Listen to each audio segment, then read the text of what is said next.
And welcome back to the another episode of Daily Quiz for IAS Prelims 2025. It is 2nd October today, and in this video we are going to derive questions from these important articles which are on this slide, which were actually taken from the newspapers. Before we start our discussion, I would like to introduce this initiative to you guys. you know every day we upload this video, and what we do in this video is we discuss various types of questions. Usually we divide these questions into three sets. The first set of questions which we discuss here is from the current affairs topics, and today we are going to discuss 7 questions with respect to the current affairs which were in the news today, which are very much relevant for your preparation. And after discussing these questions related to the current affairs, we take up the another set, which is in which we discuss the questions with respect to this static topic. And today's static topic is introduction of fundamental rights. We will little bit discuss the fundamental rights, as right now we are discussing the Indian polity. So in this we will give introduction to the fundamental rights and derive some prelims based questions from that introduction part. After we will discuss this static topic too, we will go to the last portion of our discussion, which is discussing the previous year questions. In this we will discuss few questions here. We will try to find out the ways and methods by which you can solve these questions in the exam, and we'll try to get the information from those questions, and also we will try to find out the ways in which we can use that information in solving the next year's question paper. So this is all about this initiative. If you are watching till now, I would like to request you guys, please do watch the full video. Sometimes it may feel boring to you, but trust me, the questions which we get here, which we bring here on this platform, would be very much important for you. We make these questions from the current affairs, we make these questions from the static topic, we bring these questions from the previous year questions. And UPSC has this habit, they ask the questions from these important portions of your syllabus. So please do watch the full video, get as much information as possible from this video. I know this would be very much helpful for your preparation. And also I would like to request you guys, please do note down these questions somewhere with you, or at least take the screenshot of these questions, so that when your exams would be near, you would want to revise your current affairs. At that time it would be very much difficult, because revising the current affairs of the whole year is not that easy. So if you have these questions with you at that time, what you will do, you will just revise these questions, and by revising these questions would definitely connect you with the current affairs of the year, and also it will boost your confidence before entering the exam hall. So in nutshell, it will help you in clearing your prelims exam. And also, who knows, many questions may coincide with these questions which we discuss here, as we are also taking these questions from the current affairs static topic and the previous year questions. So please watch the full video and write down these questions somewhere. Keep these questions with you, so that it will help you in a better way in clearing your prelims exam next year. And also, I would like to request you guys, please do subscribe the channel and share it with your friends, so that they may also get benefited from this initiative. Now, without any delay, let's have a look at the topics which we have to discuss today. The first article, it is very much important for the international affairs. It is about the Iran, as we had seen the situation in the Middle East. What has been happening there. The war between Israel and Palestine. It actually, how world sees it, it started from the 7th October, and from the 7th October, when in 2023, when Hamas militants crossed the borders and they killed many people there and took the hostages. And then the Israel, they went for the all over war on Hamas, on Palestine, on Gaza, where they killed approximately 40,000 children there. And that war still continues. But there was a little twist in this story. There are Hamas, who you would had heard about them. which is right now fighting against Israel in Palestine, in Gaza. Then you would have heard about Hezbollah in Lebanon. You would have heard about Houthis in Yemen and other proxies of Israel, of Iran. They started to target the Israeli ships. They started to target the Israeli territory, especially the Hezbollah, and they started to target the Israel's territories. In response to that, Israel, from last few days, we had seen how earlier Israel went for the, you know, supply chain tactics, how they installed the explosives in their pagers, how we had seen that too, how those pagers exploded and killed many people in Lebanon, killed many commanders of Hezbollah, and also we had seen how Hezbollah chief was killed recently. That has huge impact in this situation right now. After that, we had also seen how Israel has come into the direct confrontation with the Iran. How Iran has come with the direct confrontation with Israel. We had seen in April when Iran launched its rocket attacks on Israel, but they were all intercepted by Israel. It is said that those rockets, they were well informed. They had, at that time it was just a warning given by the Iran to the Israelis. After that, you know, Iran was very much quiet with respect to the Israelis' actions in the Middle East with respect to its proxies. But recently, the news has came where Iran has launched 200 missile attacks on Israel, which many of which were intercepted, and many which of those missiles had hit the target. So this is the condition right now in the Middle East, in this region of the world. It has huge impacts. The war which is going on in this region, it has huge impact on the world. Right now the situation for Israel is like that they can't either declare the victory, nor they can go away from the war. They can't go for the ceasefire. Similarly, Iran is also in that situation. They can't, if for example, if Israel retaliates to its missile strikes, then Iran will directly, then there would be a direct war between Iran and Israel. So the condition in the Middle East is very harsh right now, and it has impact on all the countries, all over the globe. Its impact will be seen all over the globe, and say, even the India's interests will get hurt because of this conflict. So this was the little update about the Iran, about Iran-Israel war, or we can say Israel-Hamas war, or Israel-Hezbollah war. So this was little update, which I feel you would be already knowing about it. So with respect to this, we will solve a prelims based question and get more idea about it. After that, there was another article in the newspaper. It is about the Francophone summit hosted by France. This is a multilateral event. What is the significance of this summit? What is the specialty of the summit? Countries with French speaking are brought together, and it is organized by the OIF, founded in the year 1970.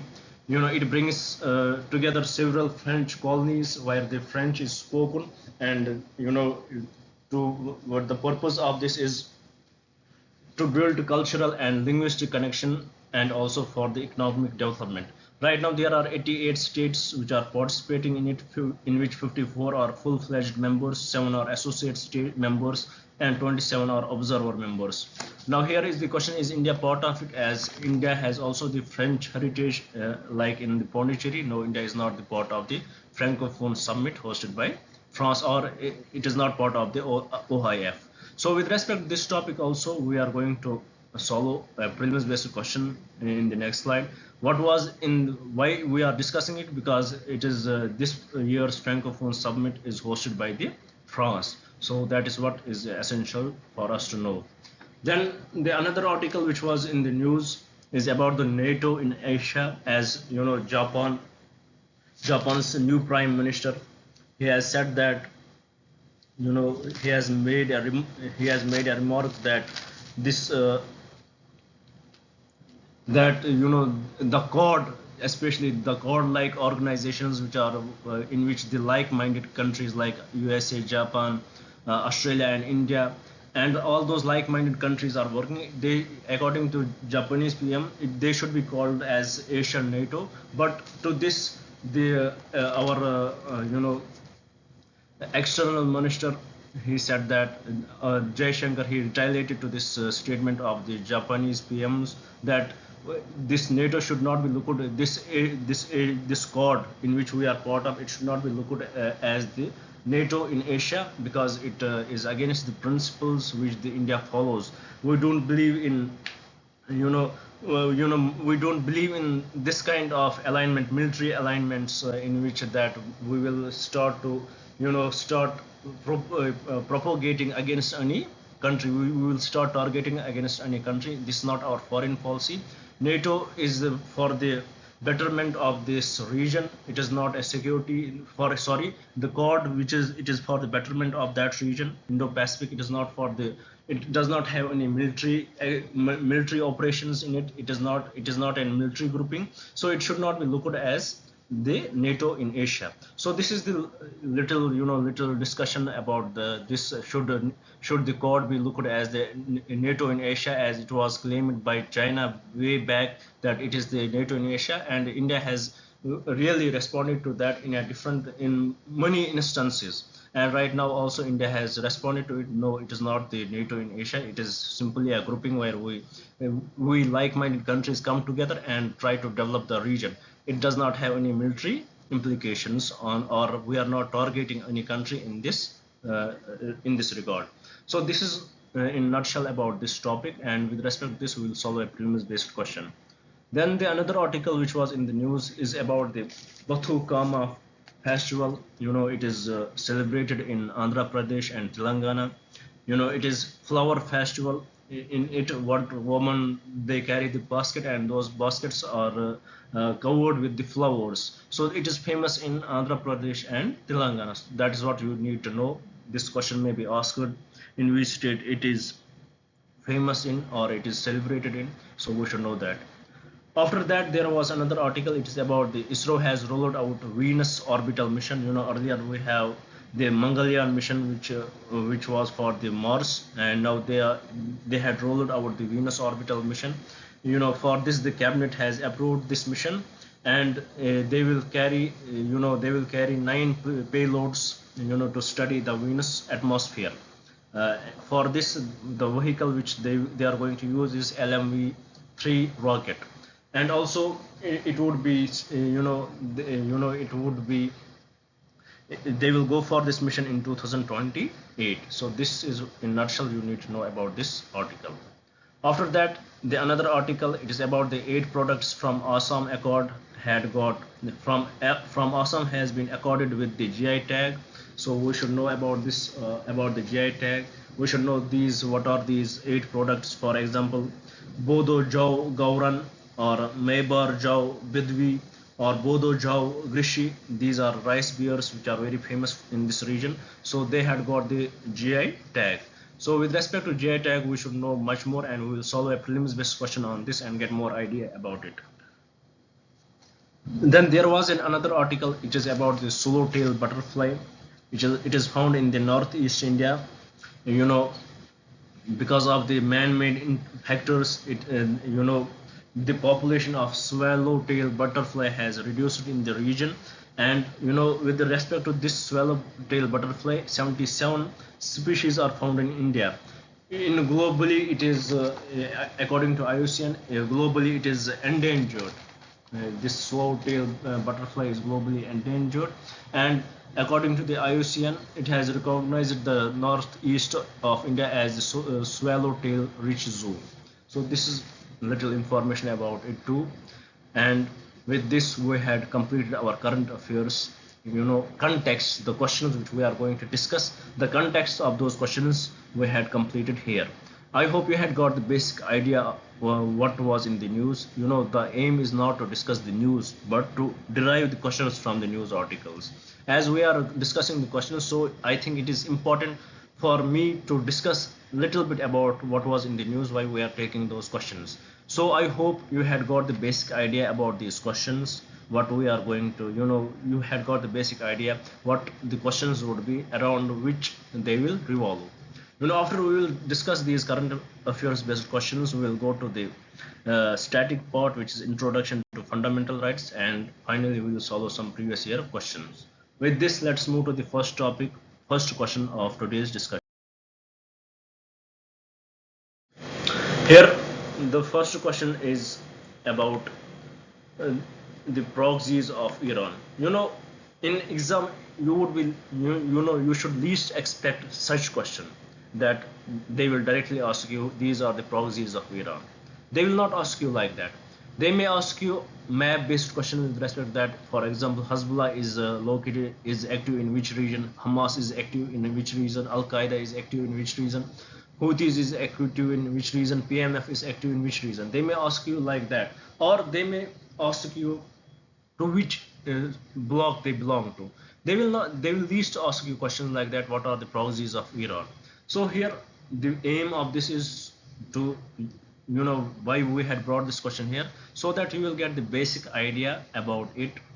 As we had discussed this type of question many times, this will give you the proper idea what are the proxies of Iran, so that it may help you both in your mains, as well as if any such question would be asked in the prelims exam, it may help you there too. So let us try to solve this question. Let us see what does it say.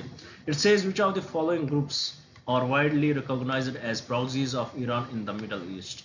So in the Middle East, which of these groups are widely recognized as proxies of Iran? Hezbollah, 100% correct, where it is functioning in Lebanon, Syria. Hamas, 100% correct. Where does it function? It functions in Gaza. Al Qaeda, no, it is a Sunni bloc. It doesn't, even though it functions in the Middle East, it is very much active there, but it does not have connections with the Iran. So this is incorrect. Then Houthis, it functions in Yemen, and it is also the proxy of Iran. So with respect to this question, the correct statements are statement 1, statement 2, and statement 4. And from the code given below, the correct code would, and also, sorry, the fifth is Popular Mobilization Forces. It functions in Iraq. It is also the proxy of Iran. So with respect to this question, the correct statements are statement 1, statement 2, statement 4, and statement 5. 1, 2, 4, and 5 only. And from the code given below, the correct code will be option D. With this, I hope you had got the basic idea about the topic, how Iran has retaliated, how Iran has attacked Israel, where they had fired 2,000 ballistic missiles to that country, many of which were intercepted and many had reached the target. What does Iran want to show here? That it says that, earlier when Iran attacked, that was to warn Israel. Right now, Iran has directly attacked them. So this can escalate further, and let's see what will happen in the upcoming hours, upcoming days. Let us see and find out that. With this, let's move to the another article here and try to solve that question. Here the question says, the Francophone summit, about which we discussed as it is hosted by France, is a biennial meeting of the member states of the International Organization of La Franco, IOF. 100% correct. Which of the following statements regarding the Francophone summit are correct? First statement, the summit focuses on promoting the French language and cultural diversity. 100% correct. It is attended only by countries where French is an official language. No, it is incorrect. It is not about the official language. It is attended by those countries where French is spoken, not as an official language. Usually, these are those countries which were the colonies of the French. But India is not part of it. You should know that. Even though in India we have colonies of French, but India is not part of it. So this is incorrect, as it is not about French is an official language. Then the third part in it is, the most recent summit was held in France. 100% correct. As if, for example, if this question will come in the next prelims, then this would be the statement. So with respect to this question, the correct statements are statement 1 and statement 3 only, and from the code given below, the correct code is option B. With this, let's move to the another question here. I hope you had got the basic idea about the Francophone summit, which organizes it, where it is submit, which country is going to host it, is submit this year. With this, let's move to the another part of the another question here. Here the question says, which of the following statements regarding the military exercise between Japan and India is correct? Why we had brought this military exercise question? Because we had discussed God many times. I hope from the previous discussions, from the questions we had taken from last few months, we had covered many questions with respect to God. So here I think it is very important for us to know what are the military exercises between the two countries, as these things can ask, as Japan is often in news, the relationship between the Japan is often in news. So we should know what are the military exercises between the two countries. And what was the context of this question? The context is that the Japan wanted that the Quad should be called as NATO, but India retaliated to this statement, said that a Quad is not the NATO. We don't belong to any military organization which is targeting any country. This is not our foreign policy. So this is in a nutshell why we had brought this question. Now let's try to solve this question. It says the military exercise known as Dharma Guardian focus primarily on counter-terrorism operations. 100% correct. These exercises are held annually and involve the participation of both Army and Air Force units. 100% correct. Third statement, the collaboration aims to enhance interoperability and strengthen defense ties between the two countries. 100% correct. So with respect to this question, the correct statement is option D. With this, let's move to the another question. It says Batukama festival, as we had discussed it, is celebrated in which Indian state? Is it Assam? No. Is it Nagaland? No. Is it Mizoram? No. Is it Andhra Pradesh and Telangana? 100% correct. So with this, I hope you had got this question very well. Now with this, let's move to the another topic, another question. It says, this is I guess the last question with respect to the current affairs. No, last but one. So it says, which of the following statements regarding the LMV3 rocket is correct? Why we are discussing this LMV3 rocket here? Because we had seen it was in the news that India is going for the Venus orbital mission, and for that they are going to use this LMV3 rocket. This would be used for that mission. So with respect to this, let us get more idea about it. The LMV3 launch vehicle Mark 3 is developed by the Indian Space Research Organization. 100% correct. It is primarily designed for launching satellite into geostationary orbit. 100% correct. Third statement, the LMV3 is capable of carrying payloads of over 4 tons to low Earth orbit. 100% correct. So with respect to this question, all the three statements are correct, and from the code given below, the correct code is option 1, 2 and 3. With this, let's move to the last question with respect to the affairs. It says it is about the geographical indication. It says, which of the following statements about the geographical indication tags are correct? The first statement, a GI tag is used to identify goods that have a specific geographical origin and possesses qualities or a reputation due to that origin. 100% correct. Statement 2, in India the GI tag is granted by Controller General of Patents, Designs and Trademarks Unit. Trademarks under the Geographical Indication of Goods Registration and Protection Act of 1999. 100% correct. Third statement, GI tags provide protection for both agricultural products and handicraft, but do not cover food items. Incorrect. It also covers food items. So statement 3 is incorrect. So with respect to this question, the correct statement is option A, which is 1 and 2 only. With this, let's move to the question here. This is the last question with respect to the current affairs. It says IUCN has recognized which of Indian regions as swallowtail rich zone. Swallowtail, it is a species of butterflies. Is it located in Western Himalayas? No. Western Ghats? No. Deccan Plateau? No. Northeast India? 100% correct. So with respect to this question, the correct option is option D. Northeast India is called as swallowtail rich zone. According it is recognized as swallowtail rich zone by IUCN. With this, we complete the questions with respect to the current affairs. I hope you had understood them. If you had not understood them, or if you find any mistake in these questions, please do write in the comments, or please share your views in the comments. What else should we bring for you, or what changes should we bring in our teaching style, and show some appreciation towards our work by hitting the like button and sharing it with your friends too, so that they may also get benefited and it will motivate us. With this, let's move to the another important part of today's discussion, which is fundamental. Here it is the introduction to the fundamental rights. In this class, in this video, we will get little idea about it, what this fundamental right is, where from we got it, where does it belong in the constitution, which articles does contain these fundamental rights, and where from we had inspired this. About the fundamental rights, we should know that it is enshrined in part 3 of the Indian constitution, and from article 12 to article 35, these articles contain the fundamental rights. As article 12, there is a discussion, it defines the state, what the state is. So should it be contained in the fundamental rights? Yes, 100%. This is contained in the fundamental rights. It is inspired from the Constitution of USA. Our framers of the Constitution, they got inspired from the Constitution of USA, where from they had got this fundamental right. And also about this, it is described as the Magna Carta of India. It contains a very long and comprehensive list of justiciable fundamental rights.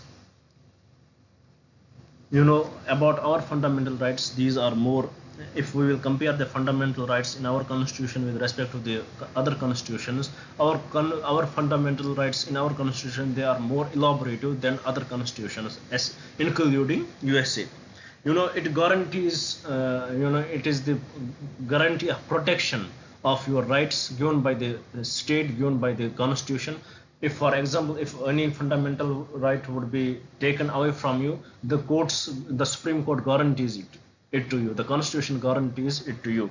It is guaranteed by the Constitution to the citizen of India, to the citizen of India especially, and to those also who are living in India. There are few fundamental rights which are for the citizens especially, and few include both citizens and aliens.